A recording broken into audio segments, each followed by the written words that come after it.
So, ito na nga guys, yung after. Oh, effective, 'di ba? Naging maganda ang kinalabasan. Yan. Oh, shiny. Hindi siya masyadong straight, pero okay na, 'di ba? Hindi katulad nung kanina. So, hi guys! Welcome back sa ating YouTube channel. At ngayon nga, may sikreto akong i-share sa inyo sa mga gustong magpa-reband or magpa-hair treatment. Oops! Wag na muna kasi may life hair, ano tawag doon? Life hacks tayo. Yun. Na gagawin para sa ating mga buhok. At gagamit lang tayo guys ng, papakita ko sa inyo ha. Gamitan lang natin siya ng, alam nyo ba na napaka-mura lang magpaganda. So, meron tayo ditong keratin, 2, tapos suka. O diba? Ito lang gagamitin natin para maging maganda ang ating mga buhok. Sa mga, especially sa mga nagpa-reband guys, pwede nyong gamitin to pang hair treatment nyo. Ngayon, may gagawin natin ng treatment itong kaibigan ko. Halika dito, Lanicel. Tingnan nyo yung buhok niya, guys. Ayan, oh. Ayan. So, tingnan nyo, oh, buhaghag, tapos kulot. So, makikita natin yung result mamaya. Ayan. Pakita ko sa inyo yung buhok niya. So, eto nga guys, yung buhok niya. Ayan ang iti-treatment natin. Ang gagamitin natin ay suka at conditioner lang. So, yan o. Nakikita nyo naman yan. Kung gaano ka-frizzy at saka kakulot yung buhok niya. Sana mag-improve ano. Ayan, malalaman natin yan mamaya. Meron tayong keratin. Meron tayong lagayan. Meron tayong kutsara at meron tayong dato puti. So, yan.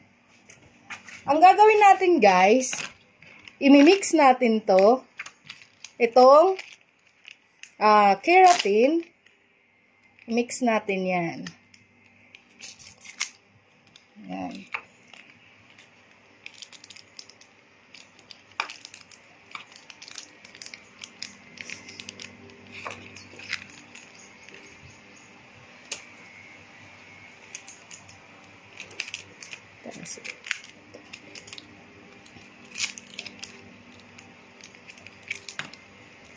Yan. 2 keratin gold. Pwede naman kahit anong cream silk ang gamitin nyo.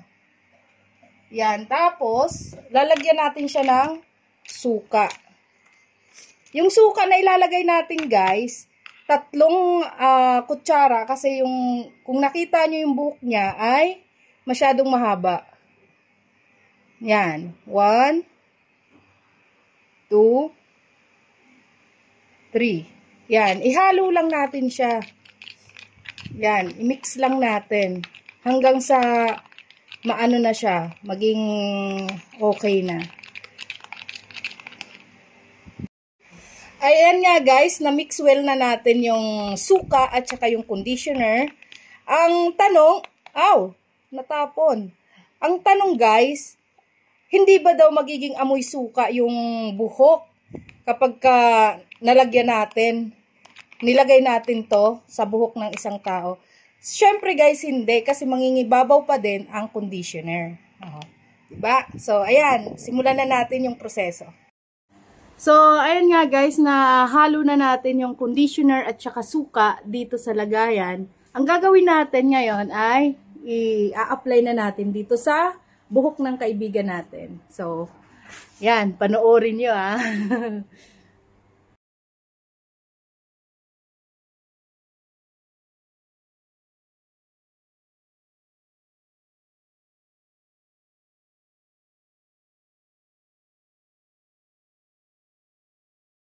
So, ayan nga guys, na-apply na natin dito sa hair ng kaibigan natin yung suka at saka conditioner.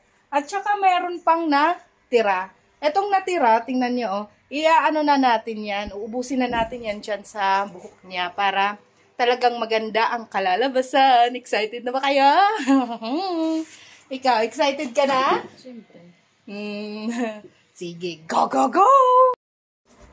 So, ayan nga guys, uubusin na lang natin tong ginawa nating hair treatment na suka at conditioner sa kanyang buhok. Ayan, meron pa oh, sayang naman. In-apply nga lang natin yan sa buhok niya at ilang minuto ang pagbabad, ibababad natin siya ng 30 minutes para at least mag-absorb sa kanya yung nilagay nating treatment, di ba? Tapos, babanlawan natin siya after 30 minutes. Yan guys. So, sana ay may matutunan kayo. Sana ay ma-apply nyo to sa mga ano nyo. Sana ay ma-apply nyo to sa mga sarili nyo. At yung mga gustong magpa-reband at magpa-hair treatment, ay pwede nyong subukan muna ang DIY hair treatment natin na murang-mura, wala pang 30 pesos, di ba? Kasi ang conditioner magkano lang? 8. Dalawang conditioner, depende sa inyo. Tapos suka, 3 teaspoon lang. Ganon. 3 kutsara ng suka. Tapos, meron na kayong magandang buhok. Diba? Ganon lang yun. Sana ay may matutunan kayo dito sa ginagawa nating experiment. Ayan. So, guys, anuin lang natin siya. Ibababad lang natin siya ng 30 minutes. Pagkatapos ng 30 minutes, banlawan natin, ha? Yun lang. Thank you! So, yun nga, guys. Yan, binalikan natin yung kaibigan natin. 5 minutes na lang nababad at babanlawan na natin. Tingnan nyo yung buhok niya, guys. Oh, ayan, no? Oh, sana maging straight to, no? Kahit hindi naman straight na straight. Basta may improvement lang. Yan. Yan, no? Tapos, pag binanlawan natin to, i-blower natin. Ay, guys, nga pala, kapag binanlawan nyo to, pagkatapos nyong ibabad ng 30 minutes, ay wag nyo nang i-shampoo. Agad banlaw na lang. Ha?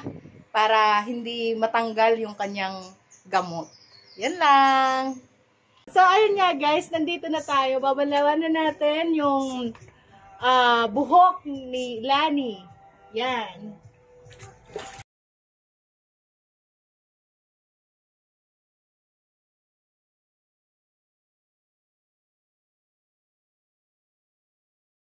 Oh, ayun nga guys, i-blower na natin yung buhok ni Lanicel. Ayan. So, makikita nyo na yung final result kung gumana ba ang ating DIY hair treatment na ginamitan natin ng suka at saka conditioner. Yan.